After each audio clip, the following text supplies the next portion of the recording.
ये economics CUT 2025 का question है, इकोनॉमिक्स सब्जेक्ट का।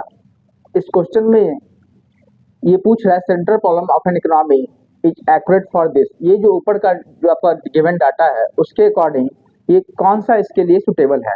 तो सबसे पहले थोड़ा सा इस क्वेश्चन को समझाने से पहले हम आपको central problem of an economy के बारे में समझा दें कि central problem of an economy में हम लोग मेनली रूप से क्या सीखते हैं। तो central problem of an economy में हम लोग ये सीखते हैं कि रिसोर्सेज का एलोकेशन किस प्रकार किया जाता है। तो सबसे पहला इसमें क्वेश्चन जो आता है हमारा, what to produce, how to produce, for whom to produce, ठीक है। और फोर्थ नंबर पर अगर लेना चाहे तो हम लोग ये ले सकते हैं, what provision should be made for economic growth. तो सवाल इसमें से सबसे पहले ये है कि वेयर टू प्रोड्यूस किसी क्वेश्चन में नहीं आते हैं।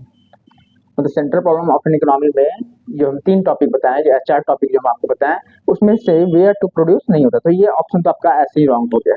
अब बचा हमारे पास what to produce, how to produce और फॉर होम टू प्रोड्यूस। तो इन तीनों को थोड़ा सा इलैबोरेट करते हैं। सबसे पहले ये समझिए कि व्हाट टू प्रोड्यूस में क्या आता है। तो व्हाट टू प्रोड्यूस में हम लोग ये डिसाइड करते हैं, ठीक है, कि क्या एक तो नेचर ऑफ अ कमोडिटी को डिसाइड करते हैं, नेचर ऑफ अ कमोडिटी, और दूसरा डिसाइड करते हैं इन विच क्वांटिटी, इन विच क्वांटिटी। ये 2 चीजों को हम लोग यहाँ पर डिसाइड करते हैं। तो यहाँ पर जो हमसे पूछा जा रहा है, हम लोग के क्वेश्चन में जो पूछा जा रहा है, ठीक है, तो यही सवाल पूछा जा रहा है कि जो रिसोर्सेज है उसको डिसाइड करना, ठीक है, कि किसके लिए कौन सा प्रोडक्शन, कौन सा सर्विस के लिए या कौन सा कमोडिटी के लिए वो मेरे लिए सुटेबल होगा, ठीक है। तो उसका आंसर हमारे लिए क्या हो जाएगा, व्हाट टू प्रोड्यूस।